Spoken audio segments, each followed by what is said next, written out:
కప్పయ్య గొప్ప. సింగారపల్లెలో సోరన్న తాతకు చిత్రమైన అలవాటు ఒకటి ఉండేది. మాటకు ముందు దేనికైనా సరే పందెం అంటూ ఉండేవాడు. వీధి వెంబడిపోతూ ఉంటే ఎవరైనా ఎదురుపడి, ఏం సోరన్న తాత, మబ్బులు పట్టినాయి, వాన కురుస్తుందల్లే ఉందే అంటే వెంటనే సోరన్న, పందెం వాన కురవదు అని ఖచ్చితంగా చెప్పేసేవాడు. ప్రతిదానికి ఇలా పందెం పందెం అనే సోరన్నకు ఈ దూకుడు మాట ఒకప్పుడు ప్రమాదంగా కూడా పరిణమించేది.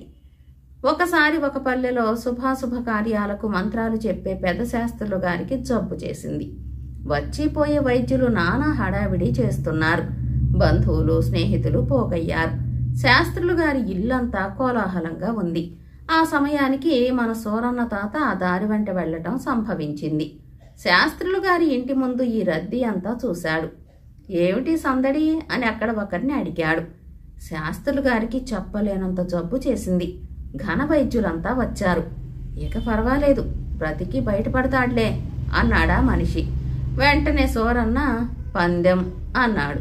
శాస్త్రులు బతకడు, కావాలంటే 10 రూపాయలు పందెం సై అంటూ రొండిన చెయ్యి పెట్టి రూపాయలు లాగి కంగుమనిపించాడు. సోరన్న తత్వం తెలిసిన వాడే గనుక ఆ సామి అంతగా కోపం తెచ్చుకోలేదు. మెల్లిగా మంచి మాటలతో సోరన్నను మందలించి వెళ్ళిపోయాడు.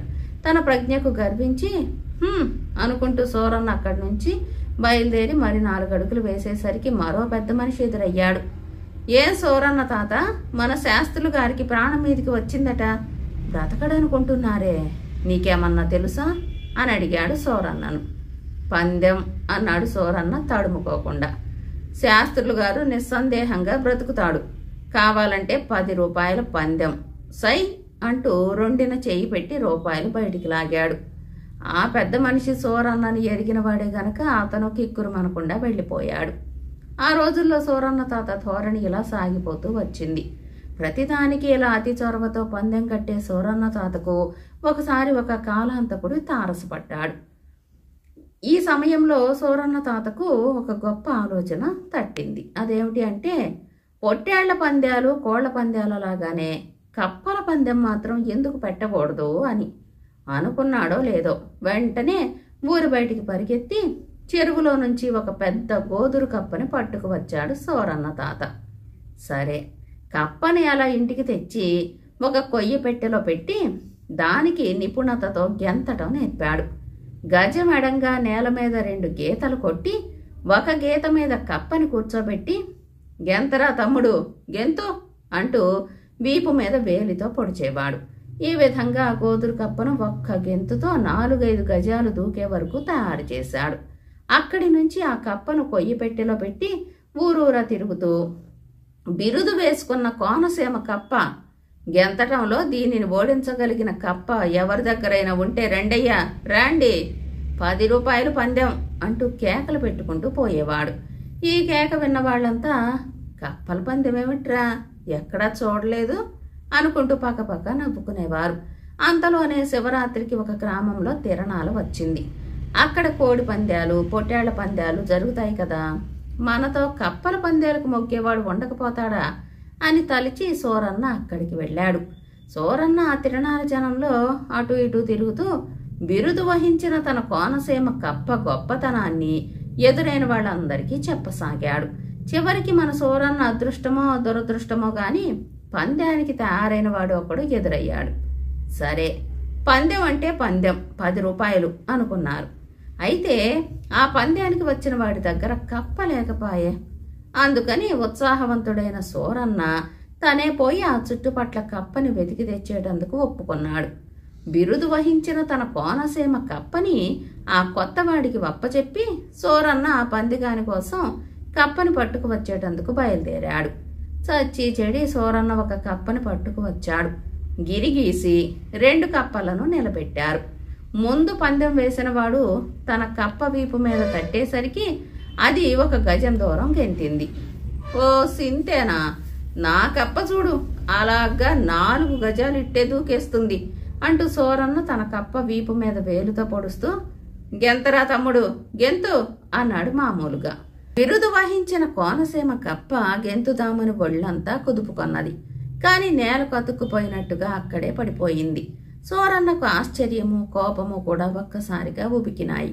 కోనసీమ కీర్తి నిలపవురా తమ్ముడు, సోరన్న తాత పేరు పోవలసిందేనా అంటూ మళ్లీ వేలితో తన కప్ప వీపు మీద పొడిచాడు. కప్ప గెంటేటందుకు మళ్లీ ఒళ్లంతా ఒక్కసారి విదిలించింది. కాని కదలలేక ఉన్న చోటనే ఉండిపోయింది. జనమంతా సోరన్నను గేలి చేశారు. పందెం ఒడ్డిన 10 రూపాయలు పుచ్చుకుని ఆ కొత్తవాడు జనంలో కలిసిపోయాడు. 10 మందిలో అగౌరవం జరిగిందన్న ఉక్రోషంతో ఉడికిపోతూ ఉన్న సోరన్న తాత తన కప్ప వెనక కాళ్ళు రెండూ పట్టుకుని తలకిందులుగా ఎత్తాడు. ఇన్నాళ్లుగా పెంచిన నాకు నువ్వు పుట్టిన దేశానికి కూడా అమర్యాద తెచ్చావు కదరా తమ్ముడు అంటూ పళ్ళు పటపట కొరికాడు. కాని అదే సమయంలో కప్ప నోటి నుండి కుంకుడు గింజలంతేసి గుండ్రని గొలకరాళ్లు ఒక్కటొక్కటే కింద పడసాగినాయి. తనకు జరిగిన మోసాన్ని గ్రహించాడు సోరన్న. తను పందెగాడి కోసం కప్పను వెతికి తెచ్చేటందుకు వెళ్లగా చూసి ఆ కొత్తవాడు ఈ బిరుదు వహించిన కోనసీమ కప్పకు ఒకటొకటే గులకరాళ్లు నోటి ద్వారా లోపలికి ఎక్కించాడు. ఆ రాళ్ల బరువుతో తన కప్ప ఎగరలేకపోయింది. ఇంకేముంది, తన పందెం ఓడిపోయాడు. ఎన్నాళ్ల నుండి సోరయ్య తాత ఆర్జించిన కీర్తి ఈనాటితో మాసిపోయింది. సోరయ్య తాత పెంచిన కప్పకు బిరుదు పోయింది. అసలు మొత్తం సింగారపల్లి పేరే పోయింది. కథ సమాప్తం. రఘువంశం. దిలీప మహారాజు పట్టమహిషి పేరు సుదక్షిణాదేవి. ఆ దంపతులకు సకల సంపదలు ఉన్నాయి కాని సంతానం లేదు. అందువల్ల ఆయన భార్యా సమేతుడై గురువైన వశిష్ఠ మహాముని వద్దకు పోయి తనకు వంశం నిలబడే యోగ్యత ఉన్నదో లేదో చెప్పమని కోరాడు. వశిష్ఠ మహాముని వద్ద నందిని ధేనువనే గోవు ఒకటి ఉంది. ఈ గోవు సామాన్యమైనది కాదు, కామధేనువు యొక్క పుత్రిక. నీవు నీ భార్య కలిసి ఈ గోవును కొన్నాళ్లు భక్తి శ్రద్ధలతో సేవించినట్టయితే మీ కోరిక తీరుతుంది అని దిలీపునికి సలహా చెప్పాడు వశిష్ఠ మహర్షి. రాజు రాణి రోజు ఉదయమే లేచి స్నానం చేసుకుని తర్వాత గోవును పువ్వులతో పూజించేవారు. దూడ పాలు తాగి విడిచిన పిమ్మట రాజు ధేనువును అడవులమ్మట మేతకు తోలుకు వెళ్లేవాడు. నీడకు మల్లె వెనకాలే ఉండి దానికి ఏ అపాయము రాకుండా కంటికి రెప్పలాగా కాపాడేవాడు. సాయంకాలం వరకు మేపి ఇంటికి తోలుకు వచ్చేవాడు. ఇలా భూపాలుడు గోపాలుడై 21 రోజులు గడిపాడు. 22వ రోజున యథాప్రకారం రాజు నందిని ధేనువును తోలుకు వెళ్ళాడు. అది ఆనాడు హిమవత్ పర్వతాల వైపు దారి తీసింది. ఆ పర్వతాల ఎత్తు, గాంభీర్యం, అందము చూస్తూ క్షణకాలం రాజు ధేనువును మరిచాడు. ఆలోగా అది ఒక గుహ లోపల ప్రవేశించింది. వెంటనే ఏదో ఆపదలో చిక్కుకున్న దానికి మళ్ళీ అది అంబా అని అరిచింది. ఆ ఆర్తినాదం వినటంతోనే రాజు ఉలిక్కిపడి గోవును వెతుకుతూ పరిగెత్తిపోయి ఆ గుహను ప్రవేశించేసరికి గోవు పైన ఒక సింహం ఎక్కి కూర్చుని దానిని భక్షించటానికి సిద్ధంగా ఉన్నట్టు కనపడింది. వెంటనే రాజు అమ్మల పొదిలో చెయ్యి పెట్టి బాణం తీయపోయాడు. ఏమి చిత్రమో కాని ఆ చెయ్యి స్తంభించిపోయి అతడు బాణం తీయనేలేకపోయాడు. ఆశ్చర్యంతో కోపంతో నిలబడి ఉన్న రాజుతో ఆ సింహం మానవ భాషలో మాట్లాడచొచ్చింది. లాభం లేదు. ఒకవేళ నువ్వు నా మీద బాణం వేయగలిగినా అది నన్నేమీ చెయ్యలేదు.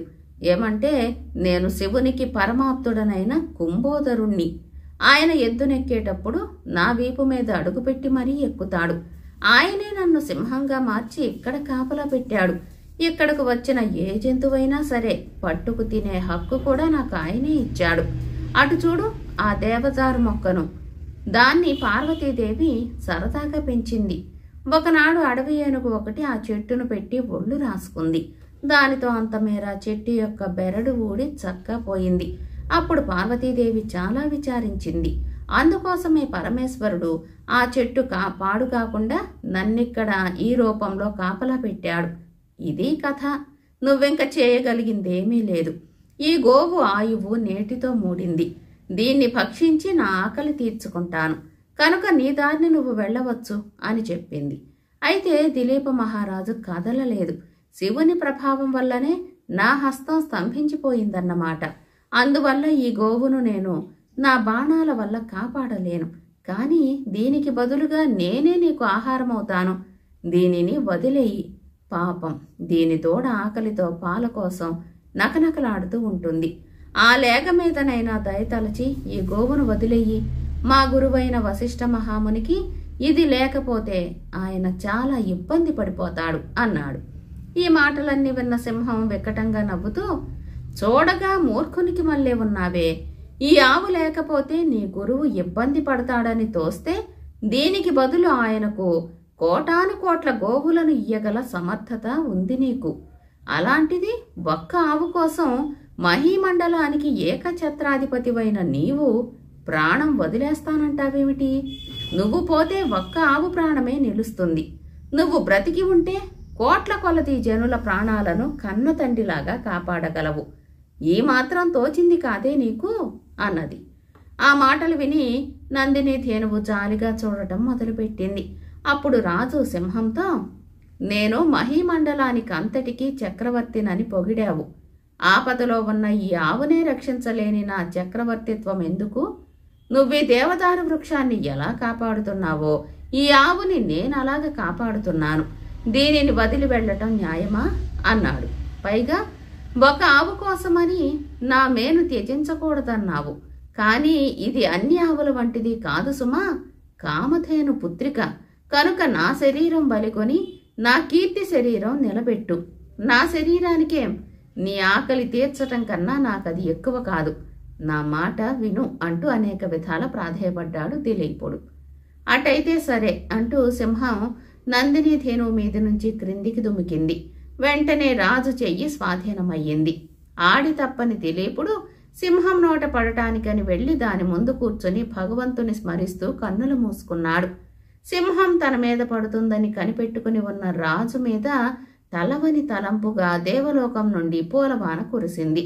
భయంకరమైన సింహం ఆయన మీద పడలేదు సరికదా. కుమారా లే అన్న చల్లటి పలుకులు వినపడినాయి. రాజు కళ్ళు తెరిచేసరికి అక్కడ సింహము లేదు. ఏమైంది? నన్ను పిలిచిందెవరు అని రాజు విస్మయంతో అడిగేసరికి నందిని ధేనువు, ఎవరు? నేనే. నిన్ను పరీక్షించటం కోసం ఈ చిత్రకథ అంతా కల్పించాను. సింహము లేదు, దేవదారు వృక్షమూ లేదు, అంతా కల్పితమే. కుంభోదరుడు కాదు కదా, ఎవ్వరూ నన్నేమీ చెయ్యలేరు. నీ ధర్మబుద్ధికి మెచ్చుకున్నాను. నీకేమి వరం కావాలో కోరుకో రాజా అన్నది నందిని ధేనువు. రాజు వినయంగా, తల్లి, వంశం నిలబెట్టే కుమారుడు కావాలి అని కోరాడు. అయితే తన పొదుగులో పాలు ఒక దొప్పెడు తీసుకుతాగమంది ధేనువు. లేగదూడ తాగిన తర్వాత మిగతా పాలు వశిష్ఠ మహామునికి ఇచ్చి వారి అనుమతితో తీసుకుంటానన్నాడు రాజు. ఈ మాటలకు మెచ్చుకుని ధేనువు ఆశ్రమానికి తిరిగి వచ్చింది. జరిగిన సంగతులు విని సుదక్షిణాదేవి ఆనందపడింది. రాజు ధేనువు పాలు తాగి భార్యా సమేతుడై తన అయోధ్య నగరానికి తిరిగి వచ్చాడు. ఆ దంపతులకు చక్కని పుత్రుడు కలిగాడు. ఆ బాలుడే రఘువు. రఘువు పెద్దవాడై గద్దె ఎక్కిన తర్వాత గొప్ప రాజు అనిపించుకున్నాడు. గొప్ప రాజు గనుకనే ఆ వంశానికి అతని పేరుతో రఘువంశం అనేది ఏర్పడి ప్రసిద్ధికెక్కింది. కథ సమాప్తం. పొట్టి పిల్ల. అది ఒక చిన్న ద్వీపం. ఆ ద్వీపంలో నివసించే వాళ్ళు మరుగుజ్జులు. వాళ్ళు భూమికి 4 జానెలు మాత్రమే ఉంటారు. అయితే మంచి తెలివిమంతులు. వాళ్లకు జంతు భాష, పక్షి భాష కూడా తెలుసు. మంత్రాలంటే వాళ్ళకి మంచి నమ్మకం. ఆ ద్వీపవాసులు చిరకాలంగా కడుపులో చల్ల కదలకుండా కాలక్షేపం చేస్తూ వచ్చారు. కానీ కొంతకాలానికల్లా ఒక అవాంతరం వచ్చి పడింది. మామూలు మానవులు ఒకప్పుడు ఈ ద్వీపం చూద్దామని వచ్చారు. వీళ్లను చూసి ఆ మరుగుజ్జు వాళ్ళు భయపడ్డారు. భయపడిన ఆ మరుగుజ్జులు, మనకు కష్టకాలం వచ్చింది, నరుడి కంటపడని చోటు చూసుకుని వెంటనే పోదాం అని నిశ్చయించుకున్నారు. వాళ్ళందరూ సామానులన్నీ సర్దేసుకుని సాగిపోదామనుకుంటూ ఉండగా బెన్నయ్య సంగతి వాళ్లకు జ్ఞాపకం వచ్చింది. అందరూ బయలుదేరారు. కానీ బెన్నయ్య మట్టుకు కదలనని భీష్మించాడు. నాయనా బెన్న, ఒంటి వాడవైపోతావు, వాళ్ళు చూస్తే బలీయులు, వాళ్ల మధ్యని నీవు బతకలేవు సుమా అని బంధువులు స్నేహితులు చెప్పి చూశారు వాడికి. రోజు అన్నం అమర్చిపెట్టే అవ్వ కూడా చెప్పి చూసింది. బెన్నయ్య వినలేదు. కానీ బెన్నయ్య మట్టుకు, ఏమైనా కానివ్వండి, నా తోట దొడ్డి వదులుకొని నేనెక్కడకు రాను, నా నోరు మంచిదైతే ఎవళ్ళు మాత్రం నన్నేం చేస్తారు అని పట్టుపట్టి కూర్చున్నాడు. చేసేది లేక అందరూ ఊరు వదిలి వెళ్ళిపోసాగారు. అలా వెళ్ళిపోతున్న బంధుమిత్రులందరూ ఒక్కొక్కళ్ళే బెన్నయ్యతో వెళ్ళి వస్తానని చెప్పడం, బదులుగా బెన్నయ్య సరే మంచిది అనడం, ఇదంతా ఒక పూటకు పైగా పట్టింది. ఒక్కడూ మిగలకుండా ఆ ద్వీపవాసులంతా వెళ్ళిపోయారు. అంతా వెళ్ళిపోతే బెన్నయ్యకి ఏమీ తోచింది కాదు. ఏదో పెద్ద వెలితిగా కనపడింది. ఏమీ తోచక బెన్నయ్య తోటకు పోయి పని చేయసాగాడు. మధ్యాహ్నం అయ్యేసరికి ఇంటికి వచ్చాడు. రోజులాగానే తను వచ్చేటప్పటికి భోజనం సిద్ధంగా ఉంటుందనుకున్నాడు బెన్నయ్య. తీరా చూస్తే భోజనం లేదు, వట్టి బొచ్చెలే పడవేసి ఉన్నాయి. ఆలోచన పాలుపోయింది కాదు. పడక గదిలోకి వెళ్ళాడు. పక్క అంతా చిందరవందరగా ఉంది. ఇది పని కాదని బెన్నయ్య వంట చేసుకుందామని అనుకున్నాడు. బియ్యం కడిగి పొయ్యి మీద పెట్టాడు. తయారయ్యేటప్పటికి చాలాసేపు అవుతుంది కనుక ఇప్పుడే వచ్చేయచ్చు కదా అని మళ్ళీ ఒకసారి తోటకు వెళ్ళాడు. వాడు తిరిగి వచ్చే లోపల అన్నం అడుగంటే మాడి బొగ్గై ఊరుకుంది. ఆకలికి తాళలేకపోయాడు. ప్రాణం విసిగెత్తింది. కాసిన్ని పచ్చి మంచినీళ్లు తాగి పడుకున్నాడు. ఇలా కాదు, రేపొద్దుటి నుంచి ఏం చేస్తానో చూసుకో అనుకున్నాడు తనలో తాను. అనుకున్నాడే కానీ వంట సాగలేదు. మరునాటి నుంచి కాయ కసురు తిని కాలక్షేపం చేయసాగాడు. ఒకవేళ వంట తలపెట్టినా కొండలు మూకుళ్ళు బద్దలయ్యేవి కాని సవ్యంగా పని జరిగేది కాదు. చివరకు బెన్నయ్య విసిగి వేసారిపోయాడు. బెన్నయ్య ఆకటి పొట్టతో ఉంటే అవతల తోట పని సాగేది కాదు. బెన్నయ్యకు బెదురు పుట్టి గుండె నిబ్బరం సడలింది. ఒక రోజున వాడు విచారంగా కూర్చున్నాడు. అలా కూర్చుని ఉండగా ఎదట గుబురుగా పెరిగిన ఒక పొదలో 2 చుక్కలు మెరిసినాయి. ఇదేమిటా అని తేరిపారు చూడగా మెరిసే చుక్కలు బుడతమ్మ కన్నులని తెలుసుకున్నాడు. బుడతమ్మ గభీమని యువతలకు వచ్చింది. ఏమయ్యా బెన్నయ్య, ఎందుకీ విచారం అని అడిగింది. ఏం చెప్పను బుడతమ్మ, మా వాళ్ళు ఎదుట ఉన్నన్నాళ్ళు వాళ్ళ విలువ తెలిసింది కాదు. ఇప్పుడు ఒక్కడిని ఇక్కడ ఉంటూ నానా పాటలు పడుతున్నాను అన్నాడు. బెన్నయ్య బాబు, ఎన్నాళ్ళు ఇట్లా ఉండటం? చక్కటి పిల్లను ఒకదాన్ని చూసి కట్టుకోక ఎందుకీ తిప్పలు అంది బుడతమ్మ. అలా అనగానే బెన్నయ్యకు లోగడ వాళ్ళు చెప్పిన మాటలు జ్ఞాపకానికి వచ్చాయి.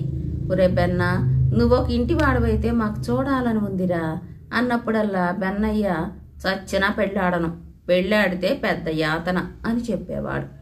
బెన్నయ్య ఈ విధమైన పూర్వగాథ తలపోసుకుంటూ ఉండగా బుడతమ్మ కొడుకు ఉరకలేసుకుంటూ అక్కడికి వచ్చాడు. అమ్మా అమ్మా, చెట్టు కింద ఎవరో అమ్మాయి పడిపోయింది, రా రా అని పిలిచాడు. ముగ్గురు బయలుదేరి అక్కడికి వెళ్ళారు. అక్కడ పువ్వుల మొక్కల లోపల ఒక చిన్నారి బాలిక పడి ఉంది. ఆ బాలిక ముఖం మల్లె పువ్వులాగా తెల్లగా ఉంది. దాని పాల బుగ్గలు గులాబీ రంగుతో మెరిసిపోతున్నాయి. ఎలా చూసినా ఆ పిల్ల అందాలు చిందుతూ ఉంది. పాపం, ఈ అమ్మాయి ఎందుచేతనో పడిపోయింది, దీనిని ఇక్కడ వదిలేసిపోతే ఎలా అంది బుడతమ్మ. బుడతమ్మ కొడుకు ఆ పిల్లను లేవదేద్దామని ఎత్తుకోబోయాడు.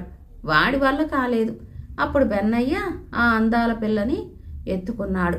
అంతా కలిసి బెన్నయ్య ఇంటికి వచ్చారు. ఆ అమ్మాయిని చాప మీద కూర్చోబెట్టారు. బుడతమ్మ విచారంతో తల ఊపి, ఈ పిల్లకు ప్రాణం ఉన్నట్టు లేదు అంది సంశయిస్తూ మెల్లగా. శ్వాస ఆడుతుందో లేదో అని బెన్నయ్య పిల్ల ముక్కు కింద వేలు పెట్టాడు. బుడతమ్మ చెప్పింది చివరకు, బెన్నయ్య బాబు, ఇది నిజమైన మనిషి పిల్ల కాదు సుమా, మనిషి బొమ్మను ఎవళ్ళో మరిచిపోయి వదిలేసిపోయారు అని. బెన్నయ్య ఆ బొమ్మలోని అందమంతా పరిశీలించాడు. సిగ్గుపడుతూనే దాని బొగ్గలు నిమిరాడు. పట్టుకుచ్చులాగా నిగనిగలాడే దాని తలను తడిమాడు. ఈ అమ్మాయి పేరేమిటో అని ప్రశ్న వేశాడు. అన్నట్టు ఇది బొమ్మ కదూ అని అనుకుని నాలుగు కరుచుకున్నాడు.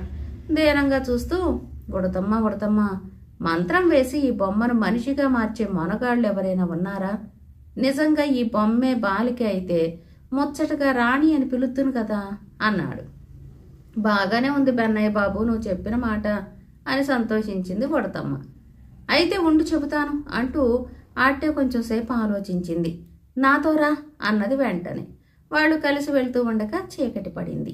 ఆ చీకట్లో భయంకరమైన పెద్ద తల ఒకటి వాళ్ళకు ఎదురు వచ్చింది. ఏయ్ ఆగండి, ఇప్పుడు గొప్ప తుఫాను రాబోతున్నది. అదుగో నా పాదాలకు చల్లటి గాలి తగులుతుంది, తప్పక వస్తుంది గాలివాన, పొండి పొండి వెనక్కు అంది. అందుకు బెన్నయ్య, అయ్యో, పువ్వుల పొదలో మాకొక చక్కదనాల పిల్ల బొమ్మ దొరికింది. ఆ బొమ్మకి ప్రాణం పోసేవాళ్ళు ఎవళ్ళైనా ఉన్నారేమో కాస్త చెబుతూ నీకు పుణ్యం ఉంటుంది అని అనేక విధాల ప్రాధేయపడ్డాడు. అందుక భయంకరమైన పెద్ద తల, ఓహో అదే సంగతి, మీరు తిన్నగా ఇక్కడి నుంచి 4 ఆమడల దూరంలో ఉండే గోపయ్య గారి దగ్గరికి వెళ్ళండి, ఆయన మీ కోరిక నెరవేరుస్తాడు అని చెప్పింది. ఉడతమ్మ కొడుకు బొమ్మను ఎత్తుకున్న బెన్నయ్య బయలుదేరి చెట్టు త్వరలో ఉండే గోపయ్య దగ్గరికి వెళ్ళారు. ఆయనతో బెన్నయ్య బొమ్మ సంగతి అంతా చెప్పి దానికి కాస్తంత ప్రాణం పొయ్యమని కోరాడు. అంతా విని గోపయ్య, ఓరి మీ గోల పోల, ఈ బొమ్మక ప్రాణం పొయ్యమంటున్నారు? ఇక్కడికి 10 ఆమడల దూరంలో కేకారణ్యాల్లో ఒక పెనుభూతం ఉంది. ఆ పెనుభూతం ఒక పిల్లను పెంచుకుంటోంది. ఆ పిల్ల ఆడుకునే బొమ్మ సుమా ఇది. పెనుభూతానికి తెలిస్తే నిన్ను బతకనిస్తుందా? కనుక దీనిని ఎక్కడ తీశావో అక్కడే పెట్టేసిరా అన్నాడు. ఎవరిదైనా కాని బొమ్మను నేను విడిచేది లేదు, దీనికి ప్రాణం పోసే ఉపాయం చెప్పవయ్యా గోపయ్య అంటూ మళ్ళీ ప్రాధేయపడుతూ బతిమాలాడు బెన్నయ్య. అయితే బొమ్మలకు ప్రాణం పోసే మంత్రం ఒక్క పెనుభూతానికే తెలుసు అని చెప్పాడు గోపయ్య. మరైతే జీవం పోయటానికి ఏం పుచ్చుకుంటుంది గోపయ్య ఆ పెనుభూతం అని మళ్ళీ అడిగాడు బెన్నయ్య ఆత్రంతో. దానికెందుకు ధనం? బతిమాలినా సరే అది బహుమతులు కూడా పుచ్చుకోదు. బుద్ధి పుడితే ఉపకారం చేస్తుంది, దానివల్ల ఉపకారం పొందటానికి ప్రాప్తం ఉండాలి అంతే అంటూ పెనుభూతం ఉండే అరణ్యానికి సరాసరి మార్గం చెప్పాడు గోపయ్య. సరే అని చెప్పి సెలవు పుచ్చుకుని బెన్నయ్య పోబోతూ ఉండగా గోపయ్య వాడిని వెనక్కు పిలిచి చెవిలో ఇలా చెప్పాడు. నీకొక రహస్యం చెబుతా, గుర్తుంచుకో. పెనుభూతానికి తను పెంచే పిల్లంటే పంచ ప్రాణాలున్ను. పిల్ల సంతోషమే తల్లి సంతోషం, పిల్ల విచారమే తల్లి విచారం. కనుక ఆశ్చర్యం గొలిపే పని చేసి నువ్వు ఆ పిల్లని సంతోష పెట్టగలిగితివంటే ఆ పెనుభూతం నిన్ను మెచ్చుకుని నీ కోరిక తీరుస్తుంది అని చెప్పాడు. ఈ మాటలకు బెన్నయ్య నిరుత్సాహపడ్డాడు. ఉడతమ్మ కొడుకు కూడా బెన్నయ్య విచారం తొలగించలేకపోయారు. ముగ్గురు కలిసి ఇల్లు చేరుకున్నారు. పెనుభూతానికి ఆశ్చర్యం కొలిపే దారి తెలియక బెన్నయ్య విచార సాగరంలో మునిగిపోయాడు. ఇలా ఉండగా ద్వీపానికి వచ్చిన మామూలు మనుష్యులు తిరిగి వింతలన్నీ చూశారు, సంతోషించారు. ఆ ద్వీపంలో ఎవళ్ళూ లేకపోవటం చూడగా వాళ్లకు మరీ వింతగా తోచింది. చివరకు ఒక చెట్టు కింద చింతతో కూర్చుని ఉన్న బెన్నయ్య కనిపించాడు. అతని వింత రూపం చూసి వాళ్ళు ఆశ్చర్యపోయారు. మాటల సందర్భంలో బెన్నయ్యకు పట్టుకున్న విచార కారణం తెలుసుకుని ఓ సీపాటి దానికేనా బెంగ అంటూ ధైర్యం చెప్పి వాడిని సముద్రపు ఒడ్డుకు తీసుకుపోయి ఓడలో ఉన్న వింత వస్తు సామగ్రులన్నీ చూపించారు. అందులో బెన్నయ్యను అతిగా ఆకర్షించిన సామగ్రిని వాడు ఆత్రంతో కావాలని కోరగా వాళ్ళు వాడికి ఇచ్చారు. తక్షణమే బెన్నయ్య ఉడతమ్మ కొడుకును వెంటబెట్టుకుని బొమ్మను చంకనెత్తుకుని ఈసారి తిన్నగా పెనుభూతం ఉండే అరణ్యానికి ఉత్సాహంతో బయలుదేరాడు. కష్టాలు పడి ముగ్గురు ఆ కేకారణ్యం చేరుకున్నారు. పెనుభూతం ఉండే భవనం సమీపించారు. 2 తలల కుక్కలు 2 వాళ్ల మీదికి ఎగసి వచ్చినాయి. బెన్నయ్య ఒక టపాకాయ తీసి పేల్చాడు. ఇటువంటి ధ్వని ఎన్నడూ వినియరుగని ఆ కుక్కలు 2 మరి కనపడకుండా మటుమాయమైపోయాయి. ఈ శబ్దం విని పెనుభూతము కూతురు లోపలి నుండి యువతలకి చక్కా వచ్చారు. బెన్నయ్య చేతిలో బొమ్మను చూసి వాళ్ళిద్దరూ మండిపడ్డారు, లాక్కోబోయారు. మతాబి వెలిగించాడు బెన్నయ్య. ఆ కళ్లతో వాళ్ళు చూడలేకపోయారు. అంతలో చిచ్చుబుడ్డి ముట్టించాడు. అది ఆకాశాన్ని అంటడం చూసి వాళ్ళు ఆశ్చర్యపోయారు. బెన్నయ్యను చేరపిలిచి బొమ్మనిమ్మని బతిమాలుతూ నీకేం కావాలో కోరుకో అంది భూతం. తను వచ్చిన పని చెప్పాడు బెన్నయ్య. ఆ బొమ్మ తన కూతురుకు ప్రియమైనది కావటం చేత క్షణంసేపు భూతం ఆలోచనలో పడింది. పెనుభూతం కూతురు మరుగుజ్జు కావటం చేత ఇంతవరకు తగిన వరుడు ఎవరూ దొరకలేదు. ఇప్పుడు బెన్నయ్య కంటపడటంతోనే తన కూతురుకు ఈడు జోడు కుదిరిందని ఆ భూతం మనస్సులో ఉప్పొంగిపోయింది. బెన్నయ్యకి తన పిల్లనిచ్చి వైభవంగా పెళ్లి చేసింది. అల్లుడికి మురిపెంగా ఎన్నెన్నో బహుమతులు ముట్ట చెప్పింది. ఈ సందట్లో బెన్నయ్య బొమ్మ సంగతే మర్చిపోయాడు. అందరూ కలిసి బెన్నయ్య ఉండే చోటుకు వెళ్లారు. ఆ ద్వీపాన్ని చూడవచ్చిన మనుష్యులు పోతూ బెన్నయ్యను అతని భార్యను దీవించి కానుకలిచ్చారు.